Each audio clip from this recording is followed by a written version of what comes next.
Immanuel Kant and German Idealism. Roads to Kant. Never has a system of thought so dominated an epoch as the philosophy of Immanuel Kant dominated the thought of the 19th century. After almost 70 years of quiet and secluded development, the uncanny Scot of Königsberg roused the world from its dogmatic slumber in 1781 with his famous Critique of Pure Reason. And from that year to our own, the critical philosophy has ruled the speculative roost of Europe. The philosophy of Schopenhauer rose to brief power on the Romantic wave that broke in 1848. The theory of evolution swept everything before it after 1859. And the exhilarating iconoclasm of Nietzsche won the center of the philosophic stage as the century came to a close. But these were secondary and surface developments. Underneath them, the strong and steady current of the Kantian movement flowed on, always wider and deeper, until today its essential theorems are the axioms of all mature philosophy. Nietzsche takes Kant for granted and passes on. Schopenhauer calls the Critique the most important work in German literature and considers any man a child until he has understood Kant. Spencer could not understand Kant, and for precisely that reason perhaps fell a little short of the fullest philosophic stature. To adapt Hegel's phrase about Spinoza, to be a philosopher, one must first have been a Kantian. Therefore, let us become Kantians at once. But it cannot be done at once, apparently. For in philosophy, as in politics, the longest distance between 2 points is a straight line. Kant is the last person in the world whom we should read on Kant. Our philosopher is like and unlike Jehovah. He speaks through clouds, but without the illumination of the lightning flash. He disdains examples and the concrete. They would have made his book too long, he argued. So abbreviated, it contains some 800 pages. Only professional philosophers were expected to read him, and these would not need illustrations. Yet when Kant gave the manuscript of the Critique to his friend Hertz, a man much versed in speculation, Hertz returned it half-read, saying he feared insanity if he went on with it. What shall we do with such a philosopher? Let us approach him deviously and cautiously, beginning at a safe and respectful distance from him. Let us start at various points on the circumference of the subject, and then grope our way towards that subtle center where the most difficult of all philosophies has its secret and its treasure. From Voltaire to Kant. The road here is from theoretical reason without religious faith to religious faith without theoretical reason. Voltaire means the Enlightenment, the Encyclopedia, the Age of Reason.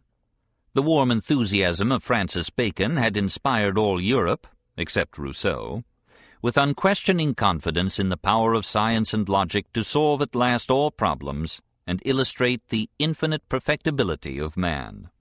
Condorcet, in prison, wrote his historical tableau of the progress of the human spirit, 1793, which spoke the sublime trust of the 18th century in knowledge and reason, and asked no other key to utopia than universal education. Even the steady Germans had their Aufklärung, their rationalist, Christian Wolff, and their hopeful Lessing. And the excitable Parisians of the Revolution dramatized this apotheosis of the intellect by worshipping the goddess of reason, impersonated by a charming lady of the streets. In Spinoza, this faith in reason had begotten a magnificent structure of geometry and logic. The universe was a mathematical system, and could be described a priori by pure deduction from accepted axioms. In Hobbes, the rationalism of Bacon had become an uncompromising atheism and materialism. Again, nothing was to exist but atoms and the void. From Spinoza to Diderot, the wrecks of faith lay in the wake of advancing reason. One by one the old dogmas disappeared. The Gothic cathedral of medieval belief, with its delightful details and grotesques, collapsed. The ancient god fell from his throne along with the Bourbons. Heaven faded into mere sky, and hell became only an emotional expression.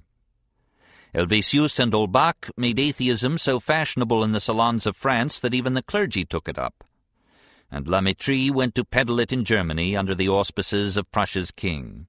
When, in 1784, Lessing shocked Jacobi by announcing himself a follower of Spinoza, it was a sign that faith had reached its nadir and that reason was triumphant. David Hume, who played so vigorous a role in the Enlightenment assault on supernatural belief, said that when reason is against a man, he will soon turn against reason. Religious faith and hope, voiced in 100,000 steeples rising out of the soil of Europe everywhere, were too deeply rooted in the institutions of society and in the heart of man to permit their ready surrender to the hostile verdict of reason. It was inevitable that this faith and this hope, so condemned, would question the competence of the judge and would call for an examination of reason as well as of religion. What was this intellect that proposed to destroy with a syllogism the beliefs of thousands of years and millions of men? Was it infallible? Or was it one human organ like any other, with strictest limits to its functions and its powers? The time had come to judge this judge, to examine this ruthless revolutionary tribunal that was dealing out death so lavishly to every ancient hope. The time had come for a critique of reason. From Locke to Kant. The way had been prepared for such an examination by the work of Locke, Berkeley, and Hume, and yet apparently their results were too hostile to religion. John Locke, 1632 to 1704, had proposed to apply to psychology the inductive tests and methods of Francis Bacon. In his great Essay on Human Understanding, 1689, reason, for the first time in modern thought, had turned in upon itself, and philosophy had begun to scrutinize the instrument which it so long had trusted. This introspective movement in philosophy grew step by step with the introspective novel as developed by Richardson and Rousseau. Just as the sentimental and emotional color of Clarissa Harlowe and La Nouvelle Héloïse had its counterpart in the philosophic exaltation of instinct and feeling above intellect and reason. How does knowledge arise? Have we, as some good people suppose, innate ideas, as, for example, of right and wrong, and God, ideas inherent in the mind from birth prior to all experience? Anxious theologians, worried lest belief in the deity should disappear because God had not yet been seen in any telescope, had thought that faith and morals might be strengthened if their central and basic ideas were shown to be inborn in every normal soul. But Locke, good Christian though he was, ready to argue most eloquently for the reasonableness of Christianity, could not accept these suppositions. He announced quietly that all our knowledge comes from experience and through our senses, that there is nothing in the mind except what was first in the senses. The mind is at birth a clean sheet, a tabula rasa, and sense experience writes upon it in 1,000 ways until sensation begets memory and memory begets ideas. All of which seem to lead to the startling conclusion that since only material things can affect our sense, we know nothing but matter, and must accept a materialistic philosophy. If sensations are the stuff of thought, the hasty argued, matter must be the material of mind. Not at all, said Bishop George Berkeley, 1684 to 1753. This Lockean analysis of knowledge proves rather that matter does not exist except as a form of mind. It was a brilliant idea to refute materialism by the simple expedient of showing that we know of no such thing as matter. In all Europe only a Gaelic imagination could have conceived this metaphysical magic. But see how obvious it is, said the bishop.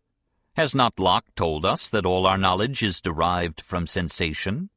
Therefore all our knowledge of anything is merely our sensations of it, and the ideas derived from these sensations. A thing is merely a bundle of perceptions, i.e. classified and interpreted sensations. You protest that your breakfast is much more substantial than a bundle of perceptions, and that a hammer that teaches you carpentry through your thumb has a most magnificent materiality. But your breakfast is at first nothing but a congeries of sensations of sight and smell and touch, and then of taste, and then of internal comfort and warmth. Likewise, the hammer is a bundle of sensations of color, size, shape, weight, touch, etc. Its reality for you is not in its materiality, but in the sensations that come from your thumb. If you had no senses, the hammer would not exist for you at all. It might strike your dead thumb forever, and yet win from you not the slightest attention. It is only a bundle of sensations or a bundle of memories. It is a condition of the mind. All matter, so far as we know it, is a mental condition, and the only reality that we know directly is mind. So much for materialism. But the Irish bishop had reckoned without the Scotch skeptic. David Hume, 1711 to 1776, at the age of 26, shocked all Christendom with his highly heretical Treatise on Human Nature, one of the classics and marvels of modern philosophy. We know the mind, said Hume, only as we know matter, by perception, though it be in this case internal. Never do we perceive any such entity as the mind. We perceive merely separate ideas, memories, feelings, etc. The mind is not a substance, an organ that has ideas. It is only an abstract name for the series of ideas. The perceptions, memories, and feelings are the mind. There is no observable soul behind the process of thought. The result appeared to be that Hume had as effectually destroyed mind as Berkeley had destroyed matter. Nothing was left, and philosophy found itself in the midst of ruins of its own making. No wonder that a wit advised the abandonment of the controversy, saying, "No matter, never mind." But Hume was not content to destroy orthodox religion by dissipating the concept of soul. He proposed also to destroy science by dissolving the concept of law. Science and philosophy alike, since Bruno and Galileo, had been making much of natural law, of necessity in the sequence of effect upon cause. Spinoza had reared his majestic metaphysics upon this proud conception. But observe, said Hume, that we never perceive causes or laws. We perceive events and sequences, and infer causation and necessity. A law is not an eternal and necessary decree to which events are subjected, but merely a mental summary and shorthand of our kaleidoscopic experience. We have no guarantee that the sequences hitherto observed will reappear unaltered in future experience. Law is an observed custom in the sequence of events, but there is no necessity in custom. Only mathematical formulas have necessity. They alone are inherently and unchangeably true, and this merely because such formulae are tautological. The predicate is already contained in the subject. 3 times 3 equals 9 is an eternal and necessary truth only because 3 times 3 and 9 are one and the same thing, differently expressed. The predicate adds nothing to the subject. Science, then, must limit itself strictly to mathematics and direct experiment. It cannot trust to unverified deduction from laws. When we run through libraries persuaded of these principles, writes our uncanny skeptic, what havoc must we make? If we take in our hands any volume of school metaphysics, for instance, let us ask, does it contain any abstract reasoning concerning quantity or number? No. Does it contain any experimental reasoning concerning matter of fact and existence? No. Commit it then to the flames, for it can contain nothing but sophistry and illusion. Imagine how the ears of the orthodox tingled at these words. Here the epistemological tradition, the inquiry into the nature, sources, and validity of knowledge, had ceased to be a support to religion. The sword with which Bishop Berkeley had slain the dragon of materialism had turned against the immaterial mind and the immortal soul. And in the turmoil, science itself had suffered severe injury. No wonder that when Immanuel Kant, in 1775, read a German translation of the works of David Hume, he was shocked by these results, and was roused, as he said, from the dogmatic slumber in which he had assumed without question the essentials of religion and the bases of science. Were both science and faith to be surrendered to the skeptic? What could be done to save them? From Rousseau to Kant. To the argument of the Enlightenment, that reason makes for materialism, Berkeley had essayed the answer that matter does not exist. But this had led in Hume to the retort that by the same token mind does not exist either. Another answer was possible, that reason is no final test. There are some theoretical conclusions against which our whole being rebels. We have no right to presume that these demands of our nature must be stifled at the dictates of a logic, which is, after all, but the recent construction of a frail and deceptive part of us. How often our instincts and feelings push aside the little syllogisms which would like us to behave like geometrical figures and make love with mathematical precision. Sometimes, no doubt, and particularly in the novel complexities and artificialities of urban life, reason is the better guide. But in the great crises of life, and in the great problems of conduct and belief, we trust to our feelings rather than to our diagrams. If reason is against religion, so much the worse for reason. Such, in effect, was the argument of Jean-Jacques Rousseau, 1712 to 1778, who almost alone in France fought the materialism and atheism of the Enlightenment. What a fate for a delicate and neurotic nature to have been cast amidst the robust rationalism and the almost brutal hedonism of the encyclopedists. Rousseau had been a sickly youth, driven into brooding and introversion by his physical weakness and the unsympathetic attitude of his parents and teachers. He had escaped from the stings of reality into a hothouse world of dreams, where the victories denied him in life and love could be had for the imagining. His confessions reveal an unreconciled complex of the most refined sentimentality with an obtuse sense of decency and honor, and through it all an unsullied conviction of his moral superiority. In 1749, the Academy of Dijon offered a prize for an essay on the question, "Has the progress of the sciences and the arts contributed to corrupt or to purify morals?" Rousseau's essay won the prize. Culture is much more of an evil than a good, he argued, with all the intensity and sincerity of one who, finding culture out of his reach, proposed to prove it worthless. Consider the frightful disorders which printing has produced in Europe. Wherever philosophy arises, the moral health of the nation decays. It was even a saying among the philosophers themselves that since learned men had appeared, honest men were nowhere to be found. I venture to declare that a state of reflection is contrary to nature, and that a thinking man, an intellectual, as we would now say, is a depraved animal. It would be better to abandon our over-rapid development of the intellect and to aim rather at training the heart and the affections. Education does not make a man good, it only makes him clever, usually for mischief. Instinct and feeling are more trustworthy than reason. In his famous novel La Nouvelle Héloïse, 1761, Rousseau illustrated at great length the superiority of feeling to intellect. Sentimentality became the fashion among the ladies of the aristocracy and among some of the men. France was for a century watered with literary and then with actual tears, and the great movement of the European intellect in the 18th century gave way to the romantic emotional literature of 1789 to 1848. The current carried with it a strong revival of religious feeling. The ecstasies of Chateaubriand's Génie du Christianisme, 1802, were merely an echo of the Confession of Faith of the Savoyard Vicar, which Rousseau included in his epical essay on education, Émile, 1762. The argument of the Confession was briefly this, that though reason might be against belief in God and immortality, feeling was overwhelmingly in their favor.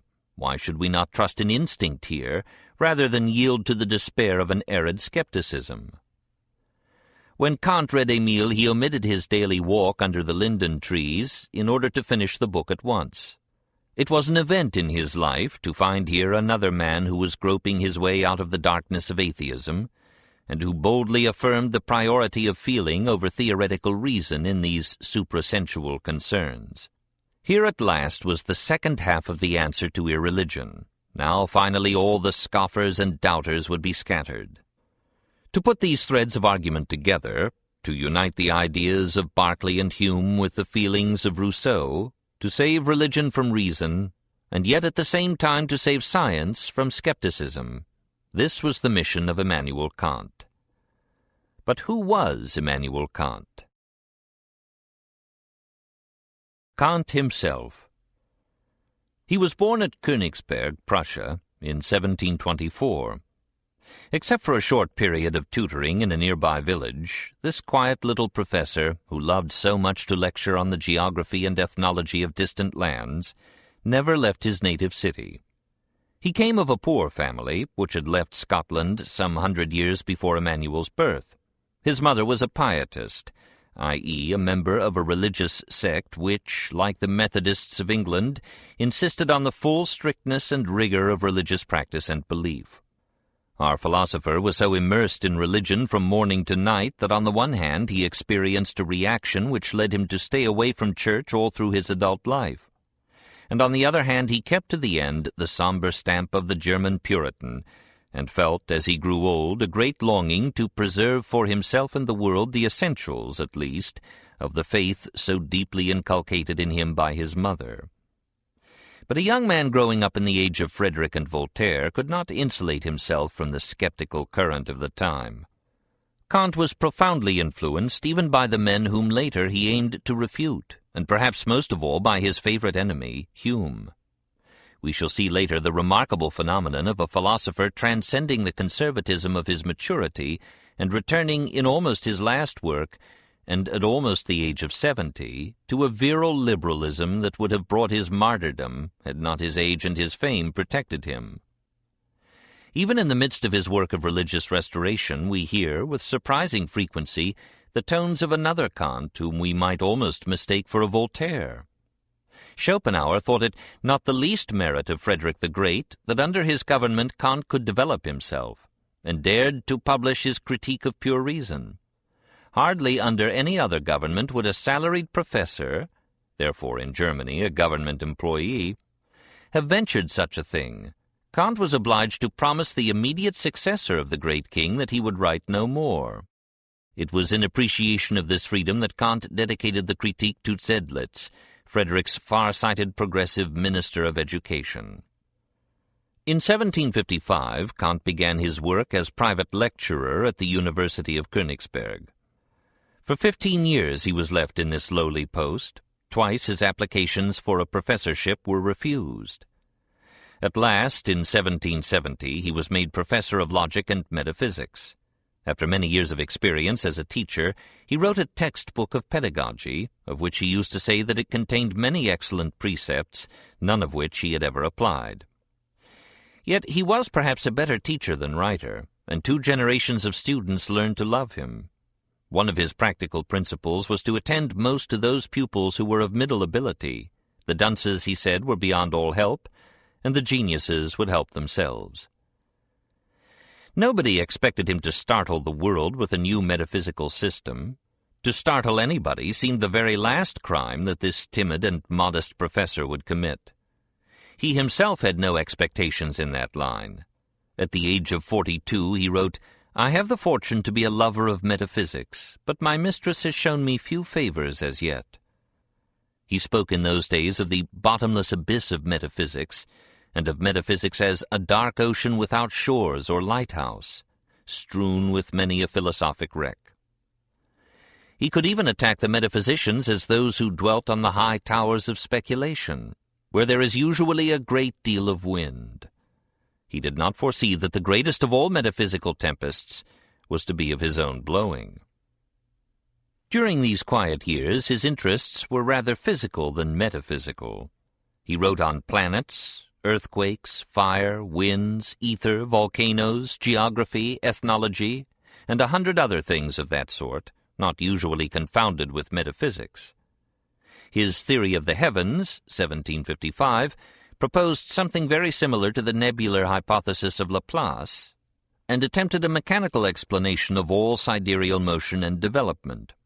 All the planets, Kant thought, have been or will be inhabited, and those that are farthest from the sun, having had the longest period of growth, have probably a higher species of intelligent organisms than any yet produced on our planet. His Anthropology, put together in 1798 from the lectures of a lifetime, suggested the possibility of the animal origin of man. Kant argued that if the human infant, in early ages when man was still largely at the mercy of wild animals, had cried as loudly upon entering the world as it does now, it would have been found out and devoured by beasts of prey. That in all probability, therefore, man was very different at first from what he had become under civilization. And then Kant went on, subtly, "How nature brought about such a development, and by what causes it was aided, we know not. This remark carries us a long way. It suggests the thought whether the present period of history, on the occasion of some great physical revolution, may not be followed by a third, when an orangutan or a chimpanzee would develop the organs which serve for walking, touching, speaking, into the articulated structure of a human being, with a central organ for the use of understanding, and gradually advance under the training of social institutions. Was this use of the future tense Kant's cautiously indirect way of putting forth his view of how man had really developed from the beast? So we see the slow growth of this simple little man, hardly 5 feet tall, modest, shrinking, and yet containing in his head, or generating there, the most far-reaching revolution in modern philosophy. Kant's life, says one biographer, passed like the most regular of regular verbs. Rising, coffee drinking, writing, lecturing, dining, walking, says Heine, each had its set time. And when Immanuel Kant in his grey coat, cane in hand, appeared at the door of his house and strolled towards the small avenue of linden trees which is still called the Philosopher's Walk, the neighbours knew it was exactly 3:30 by the clock. So he promenaded up and down during all seasons, and when the weather was gloomy or the grey clouds threatened rain, his old servant Lampe was seen plodding anxiously after, with a large umbrella under his arm, like a symbol of prudence. He was so frail in physique that he had to take severe measures to regimen himself. He thought it safer to do this without a doctor, so he lived to the age of 80. At 70 he wrote an essay on the power of the mind to master the feeling of illness by force of resolution. One of his favorite principles was to breathe only through the nose, especially when outdoors. Hence, in autumn, winter, and spring, he would permit no one to talk to him on his daily walks. Better silence than a cold. He applied philosophy even to holding up his stockings, by bands passing up into his trousers' pockets, where they ended in springs contained in small boxes. He thought everything out carefully before acting, and therefore remained a bachelor all his life long. Twice he thought of offering his hand to a lady, but he reflected so long that in one case the lady married a bolder man, and in the other the lady removed from Königsberg before the philosopher could make up his mind. Perhaps he felt, like Nietzsche, that marriage would hamper him in the honest pursuit of truth. A married man, Talleyrand used to say, will do anything for money. And Kant had written at 22 with all the fine enthusiasm of omnipotent youth, I have already fixed upon the line which I am resolved to keep. I will enter on my course, and nothing shall prevent me from pursuing it. And so he persevered, through poverty and obscurity, sketching and writing and rewriting his magnum opus for almost 15 years, finishing it only in 1781, when he was 57 years old. Never did a man mature so slowly, and then again, never did a book so startle and upset the philosophic world. The Critique of Pure Reason. A word about what to read. Kant himself is hardly intelligible to the beginner because his thought is insulated with a bizarre and intricate terminology, hence the paucity of direct quotation in this chapter. Perhaps the simplest introduction is Wallace's Kant in the Blackwood Philosophical Classics. Heavier and more advanced is Paulson's Immanuel Kant. Chamberlain's Immanuel Kant, 2 volumes, New York, 1914, is interesting but erratic and digressive. A good criticism of Kant may be found in Schopenhauer's World as Will and Idea, Volume 2, pages 1 to 159, but caveat emptor. What is meant by this title? Critique is not precisely a criticism, but a critical analysis. Kant is not attacking pure reason, except at the end to show its limitations. Rather, he hopes to show its possibility, and to exalt it above the impure knowledge which comes to us through the distorting channels of sense. For pure reason is to mean knowledge that does not come through our senses, but is independent of all sense experience, knowledge belonging to us by the inherent nature and structure of the mind. At the very outset, then, Kant flings down a challenge to Locke and the English school. Knowledge is not all derived from the senses. Hume thought he had shown that there is no soul and no science, that our minds are but our ideas in procession and association, and are certainties but probabilities in perpetual danger of violation. These false conclusions, says Kant, are the result of false premises. You assume that all knowledge comes from separate and distinct sensations. Naturally, these cannot give you necessity or invariable sequences of which you may be forever certain, and naturally you must not expect to see your soul, even with the eyes of the internal sense. Let us grant that absolute certainty of knowledge is impossible if all knowledge comes from sensation, from an independent external world which owes us no promise of regularity of behavior. But what if we have knowledge that is independent of sense experience, knowledge whose truth is certain to us even before experience, a priori? Then absolute truth and absolute science would become possible, would it not? Is there such absolute knowledge? This is the problem of the first critique. My question is what we can hope to achieve with reason when all the material and assistance of experience are taken away. The critique becomes a detailed biology of thought, an examination of the origin and evolution of concepts, an analysis of the inherited structure of the mind. This, as Kant believes, is the entire problem of metaphysics. In this book I have chiefly aimed at completeness, and I venture to maintain that there ought not to be one single metaphysical problem that has not been solved here, or to the solution of which the key at least has not here been supplied. Exegi monumentum aere perennius. With such egotism nature spurs us on to creation. The critique comes to the point at once. Experience is by no means the only field to which our understanding can be confined. Experience tells us what is, but not that it must be necessarily what it is and not otherwise. It therefore never gives us any really general truths, and our reason, which is particularly anxious for that class of knowledge, is roused by it rather than satisfied. General truths, which at the same time bear the character of an inward necessity, must be independent of experience, clear and certain in themselves. That is to say, they must be true no matter what our later experience may be, true even before experience, true a priori. How far can we advance independently of all experience in a priori knowledge is shown by the brilliant example of mathematics.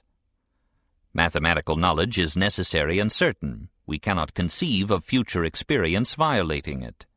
We may believe that the sun will rise in the west tomorrow, or that someday in some conceivable asbestos world fire will not burn stick, but we cannot for the life of us believe that 2 times 2 will ever make anything else than 4. Such truths are true before experience. They do not depend on experience past, present, or to come. Therefore they are absolute and necessary truths. It is inconceivable that they should ever become untrue.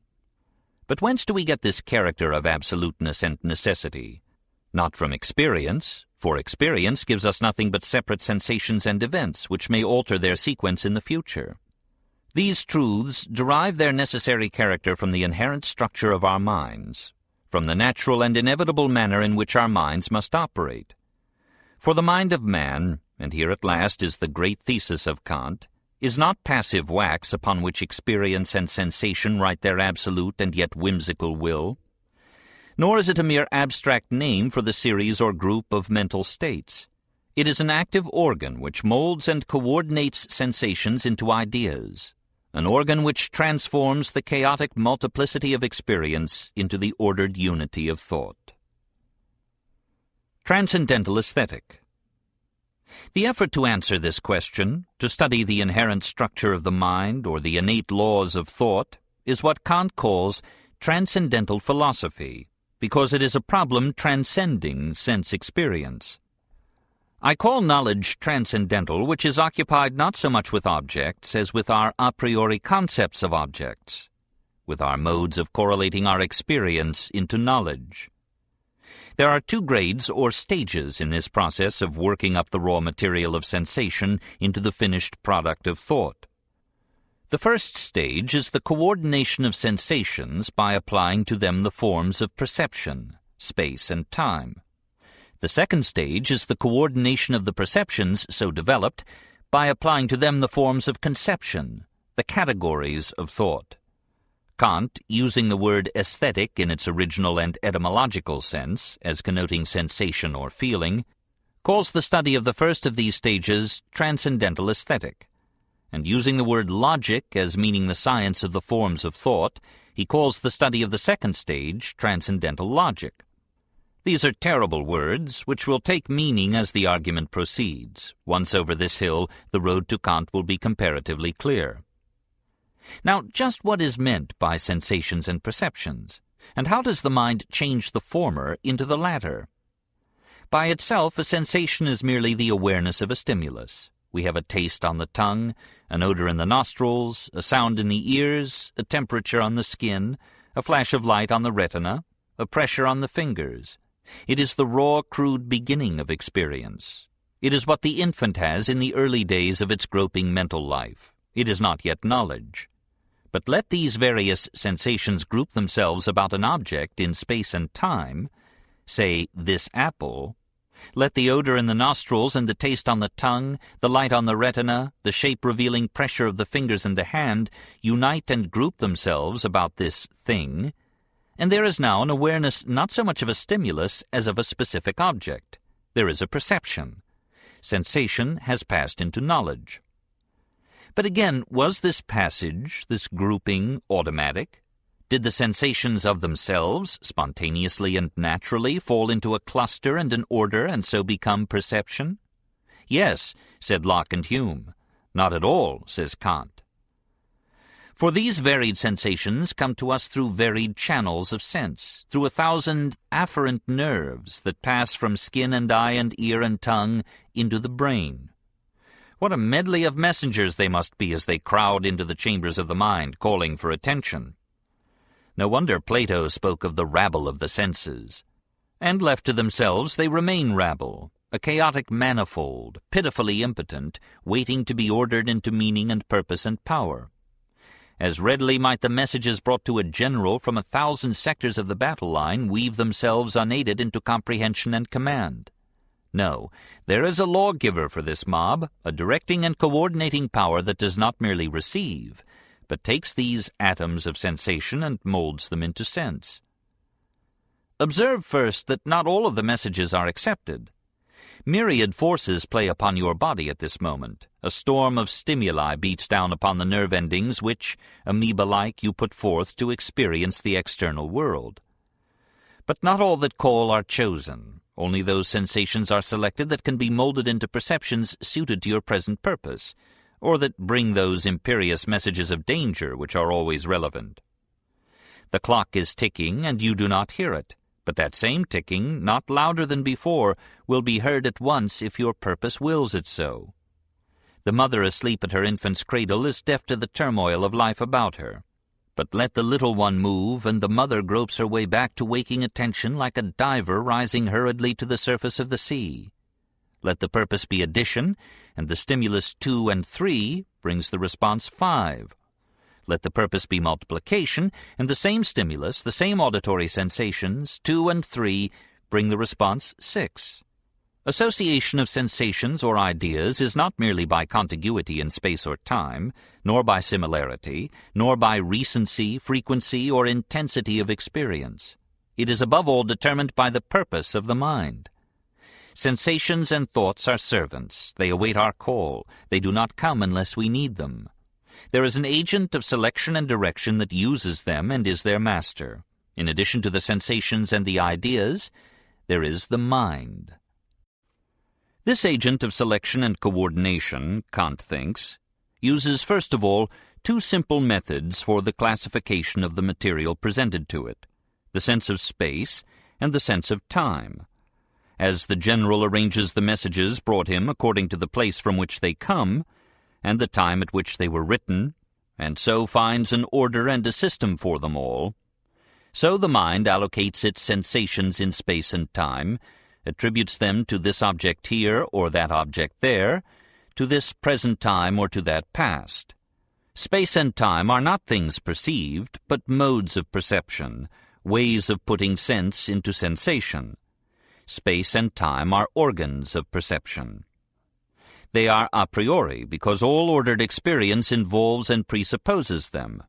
Without them, sensations could never grow into perceptions. They are a priori because it is inconceivable that we should ever have any future experience that will not also involve them. And because they are a priori, their laws, which are the laws of mathematics, are a priori, absolute and necessary, world without end. It is not merely probable, it is certain that we shall never find a straight line that is not the shortest distance between 2 points. Mathematics, at least, is saved from the dissolvent skepticism of David Hume. Can all the sciences be similarly saved? Yes, if their basic principle, the law of causality, that a given cause must always be followed by a given effect, can be shown, like space and time, to be so inherent in all the processes of understanding that no future experience can be conceived that would violate or escape it. Is causality, too, a priori, an indispensable prerequisite and condition of all thought? Transcendental Analytic.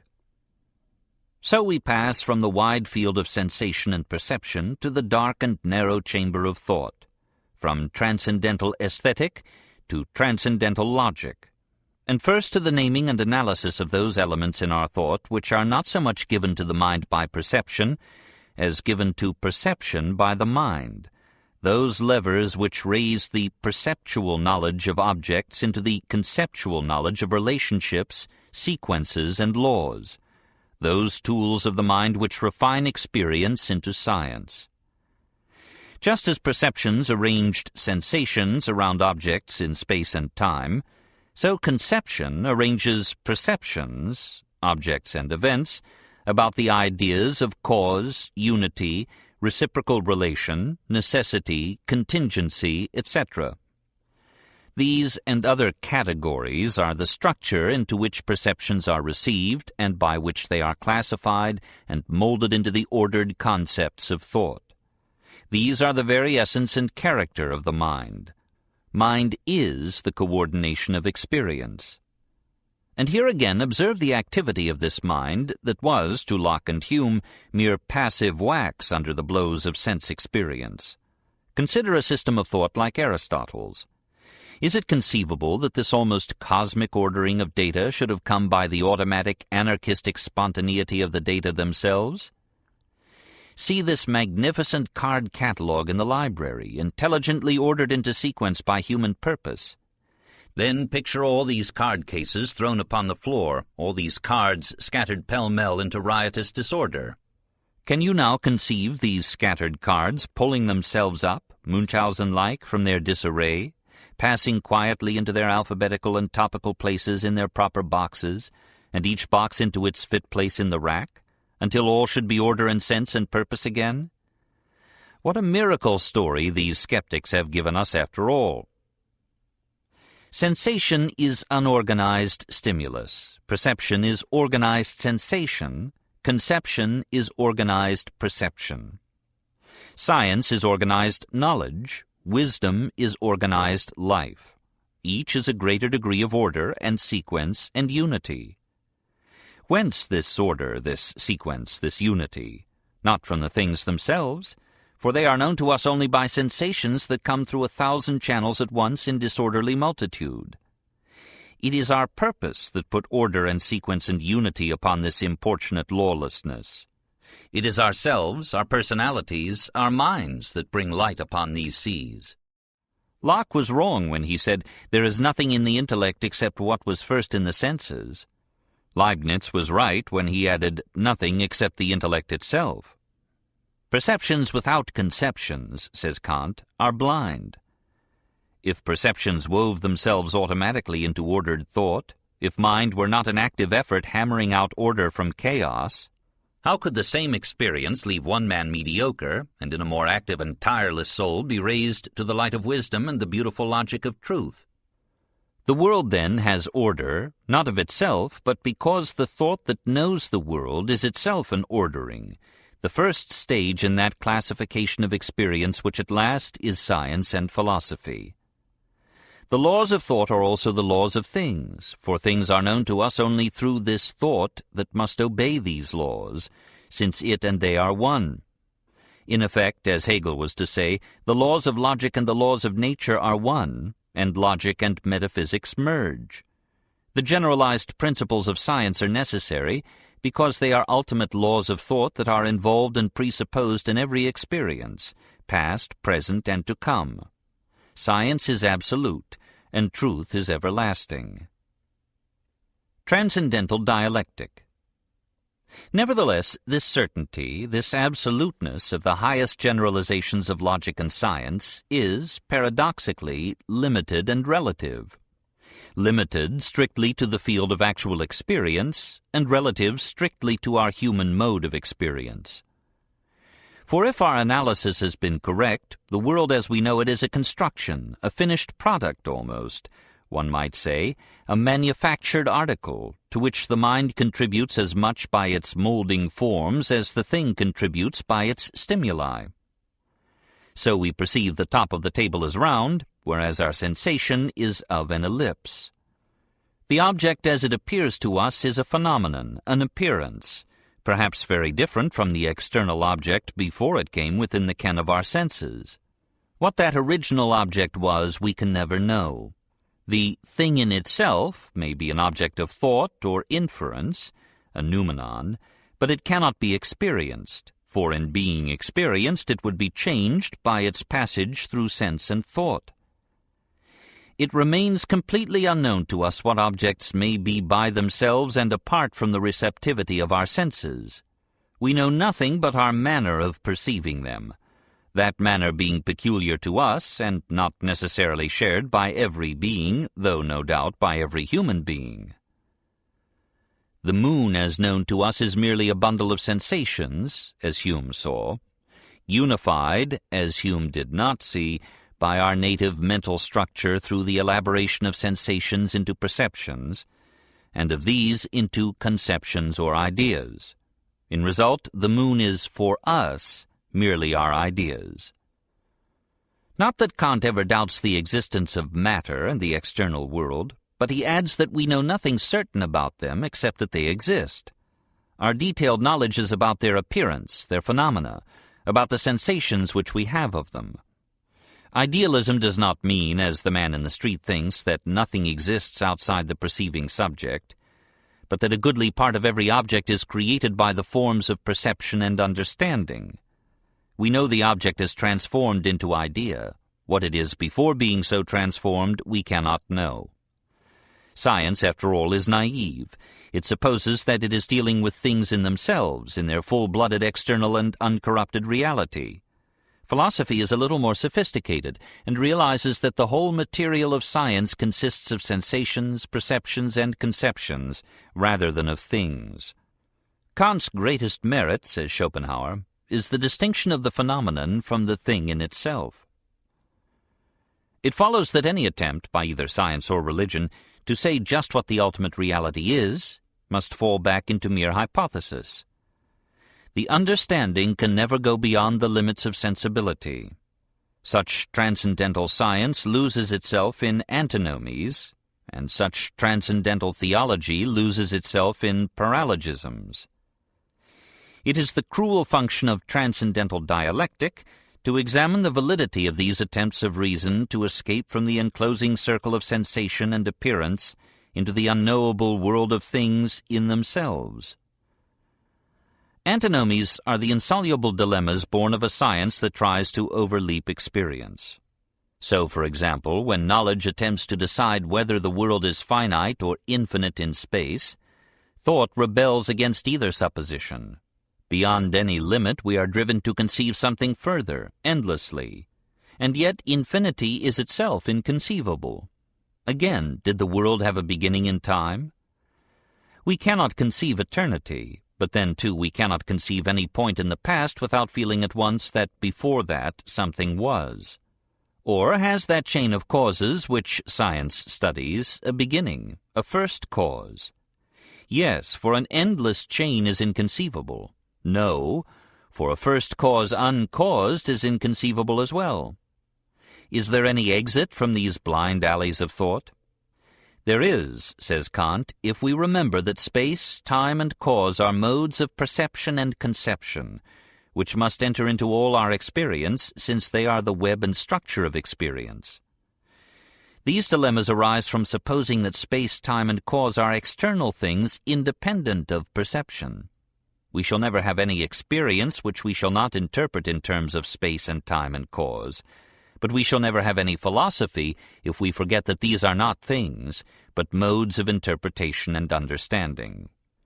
So with the paralogisms of rational theology, which attempts to prove by theoretical reason that the soul is an incorruptible substance, that the will is free and above the law of cause and effect, and that there exists a necessary being, God, as the presupposition of all reality.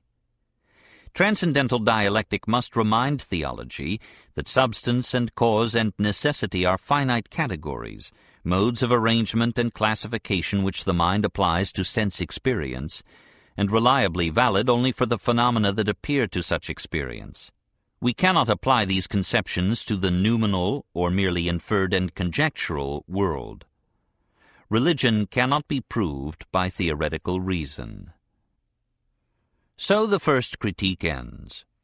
One could well imagine David Hume, uncannier Scot than Kant himself, viewing the results with a sardonic smile. Here was a tremendous book, 800 pages long, weighted beyond bearing almost with ponderous terminology, proposing to solve all the problems of metaphysics and, incidentally, to save the absoluteness of science and the essential truth of religion. What had the book really done? It had destroyed the naive world of science and limited it, if not in degree, certainly in scope, and to a world confessedly of mere surface and appearance, beyond which it could issue only in farcical antinomies. So science was saved. The most eloquent and incisive portions of the book had argued that the objects of faith, a free and immortal soul, a benevolent creator, could never be proved by reason. So religion was saved. No wonder the priests of Germany protested madly against this salvation and revenged themselves by calling their dogs Immanuel Kant.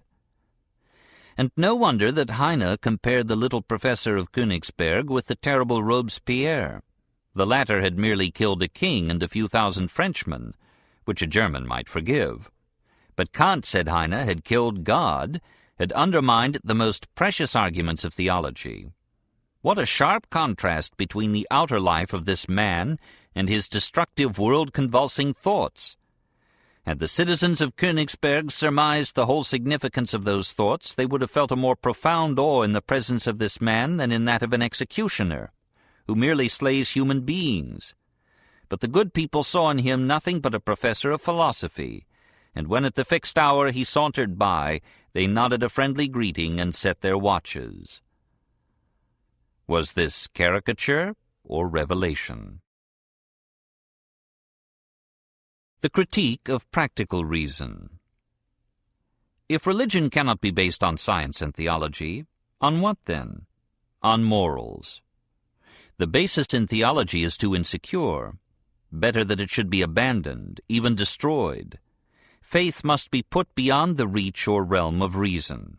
But therefore the moral basis of religion must be absolute, not derived from questionable sense experience or precarious inference. Not corrupted by the admixture of fallible reason.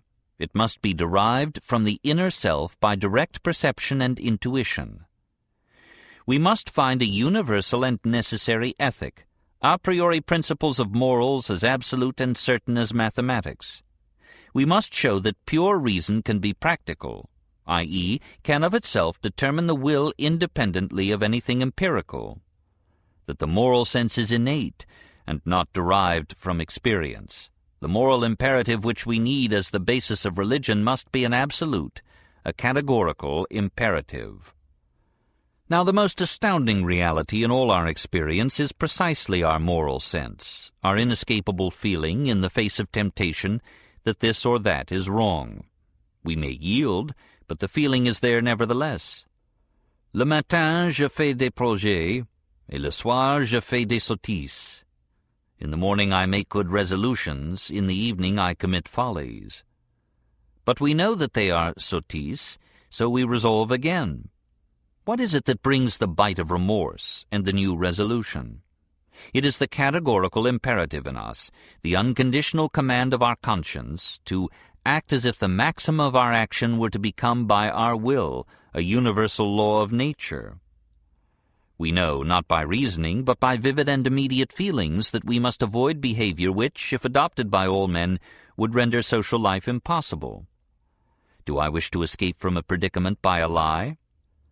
But while I can will the lie, I can by no means will that lying should be a universal law. For with such a law there would be no promises at all. Hence the sense in me that I must not lie, even if it be to my advantage. Prudence is hypothetical. Its motto is honesty when it is the best policy, but the moral law in our hearts is unconditional and absolute. And an action is good not because it has good results or because it is wise, but because it is done in obedience to this inner sense of duty, this moral law that does not come from our personal experience, but legislates imperiously and a priori for all our behavior, past, present, and future. The only thing unqualifiedly good in this world is a good will, the will to follow the moral law, regardless of profit or loss for ourselves. Never mind your happiness, do your duty. Morality is not properly the doctrine of how we may make ourselves happy, but how we may make ourselves worthy of happiness. Let us seek the happiness in others, but for ourselves perfection, whether it bring us happiness or pain. To achieve perfection in yourself and happiness in others, so act as to treat humanity, whether in thine own person or in that of another, in every case as an end, never only as a means. This, too, as we directly feel, is part of the categorical imperative. Let us live up to such a principle, and we shall soon create an ideal community of rational beings. To create it, we need only act as if we already belonged to it. We must apply the perfect law in the imperfect state. It is a hard ethic, you say, this placing of duty above beauty, of morality above happiness. But only so can we cease to be beasts and begin to be gods. Notice, meanwhile, that this absolute command to duty proves at last the freedom of our wills. How could we ever have conceived such a notion as duty if we had not felt ourselves free? We cannot prove this freedom by theoretical reason. We prove it by feeling it directly in the crisis of moral choice. We feel this freedom as the very essence of our inner selves, of the pure ego. We feel within ourselves the spontaneous activity of a mind molding experience and choosing goals. Our actions, once we initiate them, seem to follow fixed and invariable laws, but only because we perceive their results through sense, which clothes all that it transmits in the dress of that causal law which our minds themselves have made. Nevertheless, we are beyond and above the laws we make in order to understand the world of our experience. Each of us is a center of initiative force and creative power. In a way which we feel but cannot prove, each of us is free. And again, though we cannot prove, we feel that we are deathless. We perceive that life is not like those dramas so beloved by the people, in which every villain is punished, and every act of virtue meets with its reward. We learn anew every day that the wisdom of the serpent fares better here than the gentleness of the dove, and that any thief can triumph if he steals enough. If mere worldly utility and expediency were the justification of virtue, it would not be wise to be too good. And yet, knowing all this, having it flung into our faces with brutal repetition, we still feel the command to righteousness. We know that we ought to do the inexpedient good. How could this sense of right survive if it were not that in our hearts we feel this life to be only a part of life, this earthly dream only an embryonic prelude to a new birth, a new awakening? If we did not vaguely know that in that later and longer life the balance will be redressed, and not one cup of water given generously but shall be returned 100-fold. Finally, and by the same token, there is a God.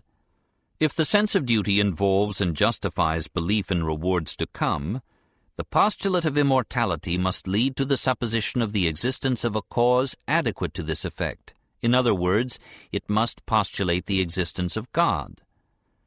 This again is no proof by reason. The moral sense, which has to do with the world of our actions, must have priority over that theoretical logic which was developed only to deal with sense phenomena. Our reason leaves us free to believe that behind the thing in itself there is a just God. Our moral sense commands us to believe it. Rousseau was right. Above the logic of the head is the feeling in the heart. Pascal was right. The heart has reasons of its own which the head can never understand. On Religion and Reason. Does this appear trite and timid and conservative? But it was not so. On the contrary, this bold denial of rational theology, this frank reduction of religion to moral faith and hope, aroused all the Orthodox of Germany to protests. To face this 40-parson power, as Byron would have called it, required more courage than one usually associates with the name of Kant. That he was brave enough appeared in all clarity when he published, at 66, his Critique of Judgment, and at 69 his Religion Within the Limits of Pure Reason. In the earlier of these books, Kant returns to the discussion of that argument from design which, in the first critique, he had rejected as an insufficient proof of the existence of God. He begins by correlating design and beauty. The beautiful, he thinks, is anything which reveals symmetry and unity of structure, as if it had been designed by intelligence. He observes in passing, and Schopenhauer here helped himself to a good deal of his theory of art, that the contemplation of symmetrical design always gives us a disinterested pleasure, and that an interest in the beauty of nature for its own sake is always a sign of goodness. Many objects in nature show such beauty, such symmetry and unity, as almost to drive us to the notion of supernatural design. But on the other hand, says Kant, there are also in nature many instances of waste and chaos, of useless repetition and multiplication. Nature preserves life, but at the cost of how much suffering and death. The appearance of external design, then, is not a conclusive proof of providence. The theologians who use the idea so much should abandon it, and the scientists who have abandoned it should use it. It is a magnificent clue and leads to hundreds of revelations. For there is design, undoubtedly, but it is internal design, the design of the parts by the whole. And if science will interpret the parts of an organism in terms of their meaning for the whole, it will have an admirable balance for that other heuristic principle, the mechanical conception of life, which is also fruitful for discovery, but which alone can never explain the growth of even a blade of grass. The essay on religion is a remarkable production for a man of 69. It is perhaps the boldest of all the books of Kant. Since religion must be based not on the logic of theoretical reason, but on the practical reason of the moral sense, it follows that any Bible or revelation must be judged by its value for morality, and cannot itself be the judge of a moral code. Churches and dogmas have value only insofar as they assist the moral development of the race. When mere creeds or ceremonies usurp priority over moral excellence as a test of religion, religion has disappeared. The real church is a community of people, however scattered and divided, who are united by devotion to the common moral law. It was to establish such a community that Christ lived and died. It was this real church which he held up in contrast to the ecclesiasticism of the Pharisees. But another ecclesiasticism has almost overwhelmed this noble conception. Christ has brought the kingdom of God nearer to earth, but he has been misunderstood, and in place of God's kingdom, the kingdom of the priest has been established among us. Creed and ritual have again replaced the good life, and instead of men being bound together by religion, they are divided into 1,000 sects, and all manner of pious nonsense is inculcated as a sort of heavenly court service by means of which one may win through flattery the favor of the ruler of heaven. Again, miracles cannot prove a religion, for we can never quite rely on the testimony which supports them, and prayer is useless if it aims at a suspension of the natural laws that hold for all experience. Finally, the nadir of perversion is reached when the Church becomes an instrument in the hands of a reactionary government, when the clergy, whose function it is to console and guide a harassed humanity with religious faith and hope and charity, are made the tools of theological obscurantism and political oppression. The audacity of these conclusions lay in the fact that precisely this had happened in Prussia. Frederick the Great had died in 1786 and had been succeeded by Frederick William II, to whom the liberal policies of his predecessor seemed to smack unpatriotically of the French Enlightenment. Zedlitz, who had been Minister of Education under Frederick, was dismissed, and his place was given to a pietist, Wöllner. Wöllner had been described by Frederick as a treacherous and intriguing priest who divided his time between alchemy and Rosicrucian mysteries, and climbed to power by offering himself as an unworthy instrument to the new monarch's policy of restoring the Orthodox faith by compulsion. In 1788, Wöllner issued a decree which forbade any teaching, in school or university, that deviated from the orthodox form of Lutheran Protestantism. He established a strict censorship over all forms of publication and ordered the discharge of every teacher suspected of any heresy. Kant was at first left unmolested because he was an old man, and, as one royal adviser said, only a few people read him, and these did not understand him. But the essay on religion was intelligible, and though it rang true with religious fervor, it revealed too strong a strain of Voltaire to pass the new censorship. The Berliner Monatsschrift, which had planned to publish the essay, was ordered to suppress it. Kant acted now with a vigor and courage hardly credible in a man who had almost completed 80 years and 10. He sent the essay to some friends at Jena, and through them had it published by the press of the university there. Jena was outside of Prussia, under the jurisdiction of that same liberal Duke of Weimar who was then caring for Goethe. The result was that in 1794 Kant received an eloquent cabinet order from the Prussian king, which read as follows: "Our highest person has been greatly displeased to observe how you misuse your philosophy to undermine and destroy many of the most important and fundamental doctrines of the Holy Scriptures and of Christianity. We demand of you immediately an exact account, and expect that in future you will give no such cause of offense, but rather that, in accordance with your duty, you will employ your talents and authority so that our paternal purpose may be more and more attained. If you continue to oppose this order, you may expect unpleasant consequences." Kant replied that every scholar should have the right to form independent judgments on religious matters and to make his opinions known, but that during the reign of the present king he would preserve silence. Some biographers, who can be very brave by proxy, have condemned him for this concession. But let us remember that Kant was 70, that he was frail in health, and not fit for a fight, and that he had already spoken his message to the world. On Politics and Eternal Peace. The Prussian government might have pardoned Kant's theology had he not been guilty of political heresies as well. 3 years after the accession of Frederick William II, the French Revolution had set all the thrones of Europe trembling. At a time when most of the teachers in the Prussian universities had rushed to the support of legitimate monarchy, Kant, 65 years young, hailed the revolution with joy, and with tears in his eyes said to his friends, "Now I can say, like Simeon, Lord, let now thy servant depart in peace, for mine eyes have seen thy salvation." He had published, in 1784, a brief exposition of his political theory under the title of The Natural Principle of the Political Order Considered in Connection with the Idea of a Universal Cosmopolitical History. Kant begins by recognizing, in that strife of each against all which had so shocked Hobbes, nature's method of developing the hidden capacities of life. Struggle is the indispensable accompaniment of progress. If men were entirely social, man would stagnate. A certain alloy of individualism and competition is required to make the human species survive and grow. Without qualities of an unsocial kind, men might have led an Arcadian shepherd life in complete harmony, contentment, and mutual love. But in that case all their talents would have forever remained hidden in their germ. Kant, therefore, was no slavish follower of Rousseau.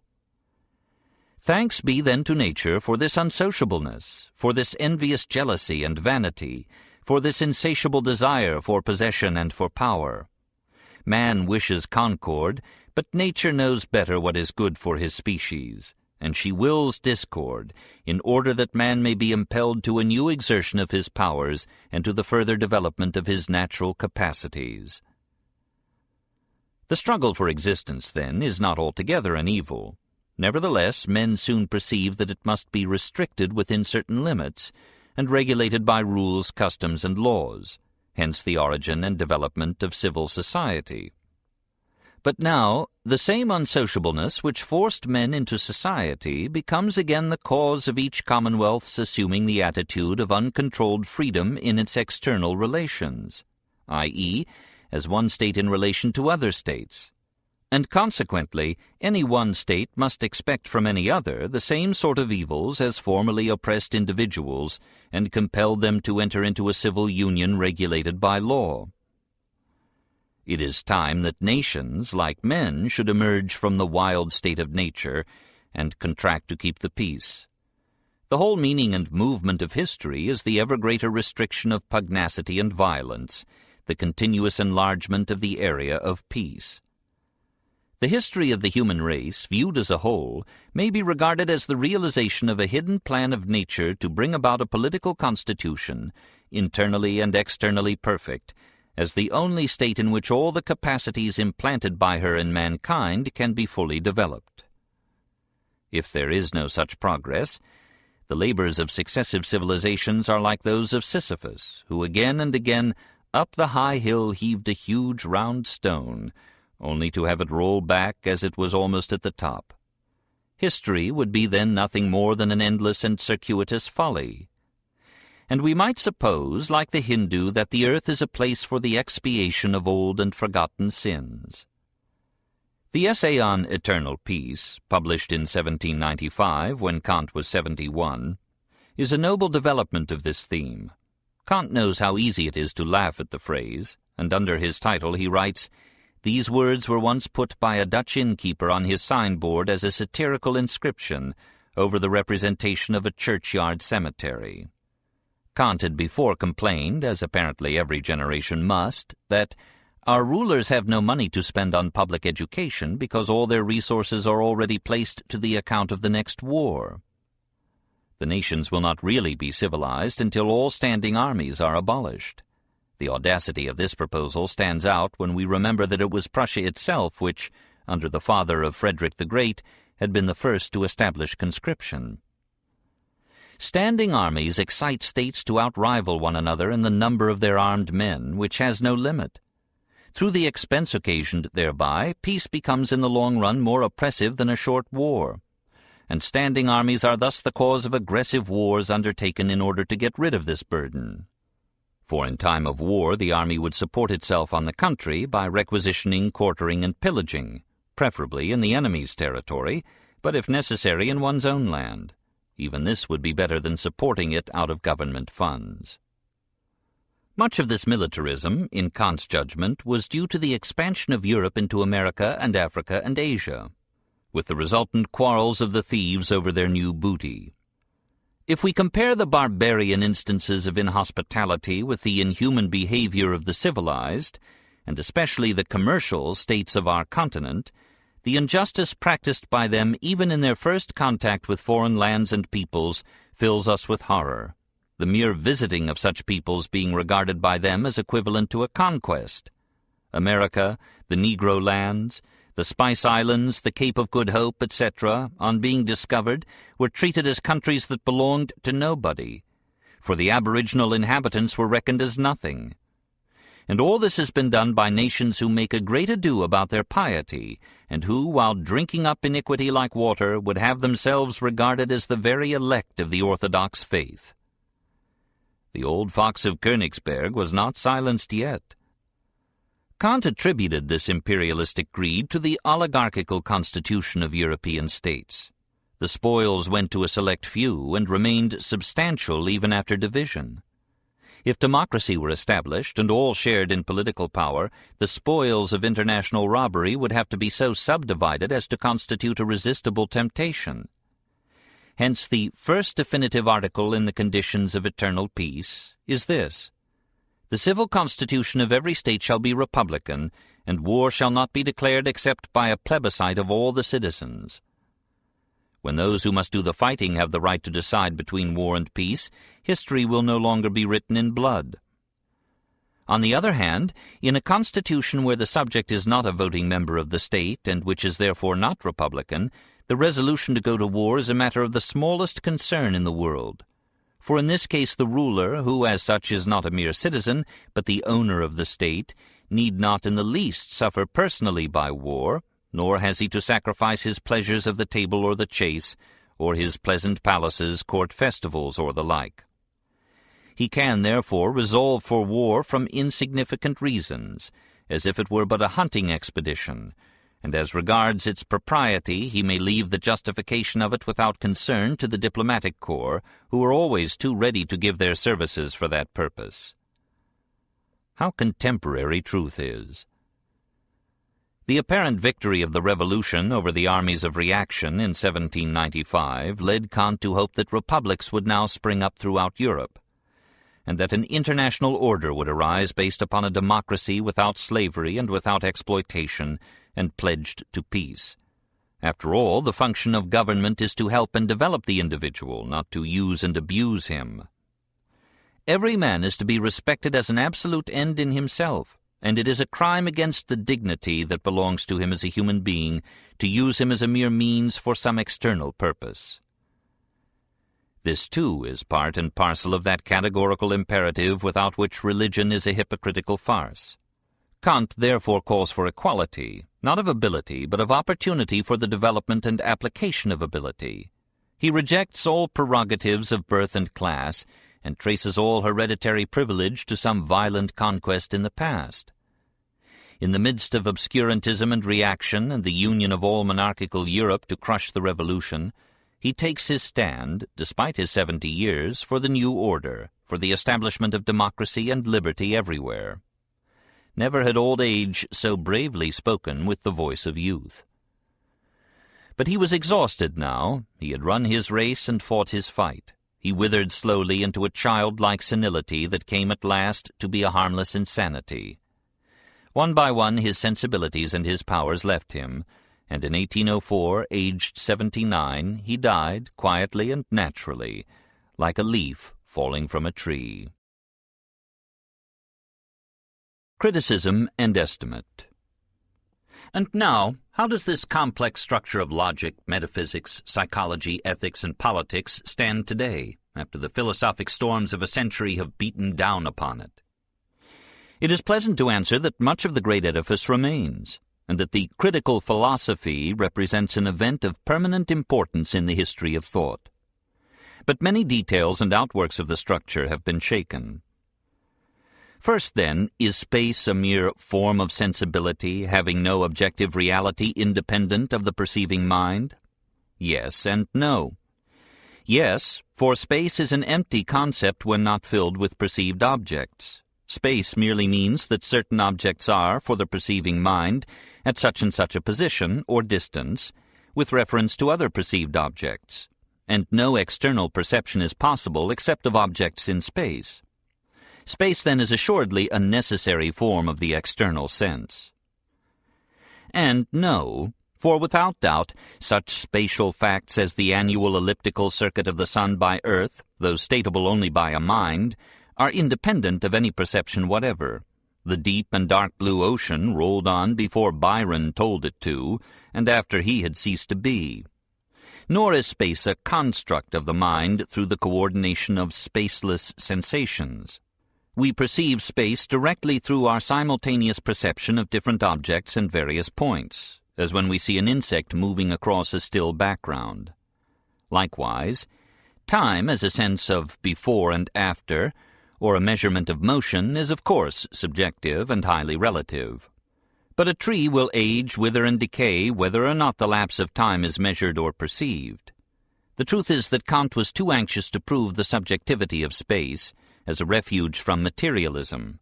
He feared the argument that if space is objective and universal, God must exist in space, and be therefore spatial and material. He might have been content with the critical idealism which shows that all reality is known to us primarily as our sensations and ideas. The old fox bit off more than he could chew. He might well have contented himself, too, with the relativity of scientific truth, without straining towards that mirage, the absolute. Recent studies like those of Pearson in England, Mach in Germany, and Henri Poincaré in France agree rather with Hume than with Kant. All science, even the most rigorous mathematics, is relative in its truth. Science itself is not worried about the matter. A high degree of probability contents it. Perhaps, after all, necessary knowledge is not necessary. The great achievement of Kant is to have shown, once for all, that the external world is known to us only as sensation, and that the mind is no mere helpless tabula rasa, the inactive victim of sensation, but a positive agent, selecting and reconstructing experience as experience arrives. We can make subtractions from this accomplishment without injuring its essential greatness. We may smile, with Schopenhauer, at the exact baker's dozen of categories, so prettily boxed into triplets, and then stretched and contracted and interpreted deviously and ruthlessly to fit and surround all things. And we may even question whether these categories, or interpretive forms of thought, are innate, existing before sensation and experience. Perhaps so in the individual, as Spencer conceded, though acquired by the race, and then again probably acquired even by the individual. The categories may be grooves of thought, habits of perception and conception, gradually produced by sensations and perceptions automatically arranging themselves, first in disorderly ways, then by a kind of natural selection of forms of arrangement in orderly and adaptive and illuminating ways. It is memory that classifies and interprets sensations into perceptions and perceptions into ideas, but memory is an accretion. That unity of the mind which Kant thinks native, the transcendental unity of apperception, is acquired, and not by all, and can be lost as well as won, in amnesia, or alternating personality, or insanity. Concepts are an achievement, not a gift. The 19th century dealt rather hardly with Kant's ethics, his theory of an innate a priori absolute moral sense. The philosophy of evolution suggested irresistibly that the sense of duty is a social deposit in the individual. The content of conscience is acquired, though the vague disposition to social behavior is innate. The moral self, the social man, is no special creation coming mysteriously from the hand of God, but the late product of a leisurely evolution. Morals are not absolute. They are a code of conduct more or less haphazardly developed for group survival, and varying with the nature and circumstances of the group. A people hemmed in by enemies, for example, will consider as immoral that zestful and restless individualism which a nation youthful and secure in its wealth and isolation will condone as a necessary ingredient in the exploitation of natural resources and the formation of national character. No action is good in itself, as Kant supposes. His pietistic youth, and his hard life of endless duty and infrequent pleasure, gave him a moralistic bent. He came at last to advocate duty for duty's sake, and so fell unwittingly into the arms of Prussian absolutism. There is something of a severe Scotch Calvinism in this opposition of duty to happiness. Kant continues Luther and the Stoic Reformation, as Voltaire continues Montaigne and the Epicurean Renaissance. He represented a stern reaction against egoism and hedonism, in which Helvetius and Holbach had formulated the life of their reckless era, very much as Luther had reacted against the luxury and laxity of Mediterranean Italy. But after a century of reaction against the absolutism of Kant's ethics, we find ourselves again in a welter of urban sensualism and immorality, of ruthless individualism untempered with democratic conscience or aristocratic honor. And perhaps the day will soon come when a disintegrating civilization will welcome again the Kantian call to duty. The marvel in Kant's philosophy is his vigorous revival, in the second critique, of those religious ideas of God, freedom, and immortality which the first critique had apparently destroyed. In Kant's works, says Nietzsche's critical friend Paul Ray, you feel as though you were at a country fair. You can buy from him anything you want. Freedom of the will and captivity of the will, idealism and a refutation of idealism, atheism and the good Lord. Like a juggler out of an empty hat, Kant draws out of the concept of duty a God, immortality, and freedom. to the great surprise of his readers. Schopenhauer, too, takes a fling at the derivation of immortality from the need of reward. Kant's virtue, which at first bore itself so bravely towards happiness, loses its independence later and holds out its hand for a tip. The great pessimist believes that Kant was really a skeptic who, having abandoned belief himself, hesitated to destroy the faith of the people for fear of the consequences to public morals. Kant discloses the groundlessness of speculative theology and leaves popular theology untouched, nay, even establishes it in a nobler form as a faith based upon moral feeling. This was afterwards distorted by the philosophasters into rational apprehension and consciousness of God, etc. While Kant, as he demolished old and revered errors and knew the danger of doing so, rather wished through the moral theology merely to substitute a few weak temporary supports, so that the ruin might not fall upon him, but that he might have time to escape. So too Heine, in what is no doubt an intentional caricature, represents Kant, after having destroyed religion, going out for a walk with his old servant Lampe, and suddenly perceiving that the old man's eyes are filled with tears. Then Immanuel Kant has compassion and shows that he is not only a great philosopher, but also a good man. And half kindly, half ironically, he speaks. "Old Lampe must have a god or else he cannot be happy," says the practical reason.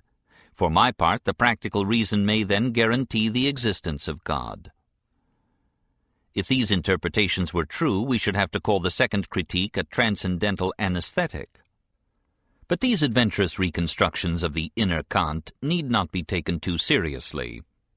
The fervor of the essay on religion within the limits of pure reason indicates a sincerity too intense to be questioned, and the attempt to change the base of religion from theology to morals, from creeds to conduct, could have come only from a profoundly religious mind. "It is indeed true," he wrote to Moses Mendelssohn in 1766, "that I think many things with the clearest conviction, which I never have the courage to say, but I will never say anything which I do not think."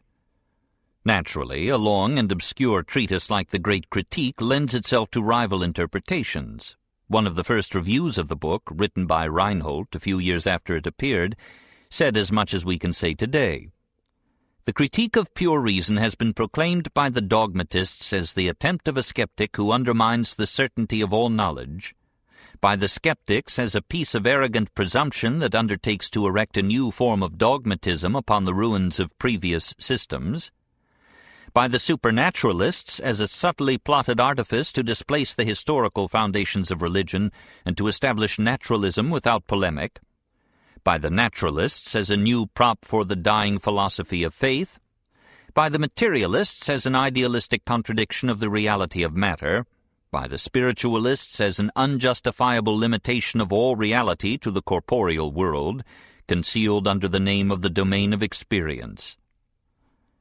In truth, the glory of the book lay in its appreciation of all these points of view, and to an intelligence as keen as Kant's own, it might well appear that he had really reconciled them all, and fused them into such a unity of complex truth as philosophy had not seen in all its history before.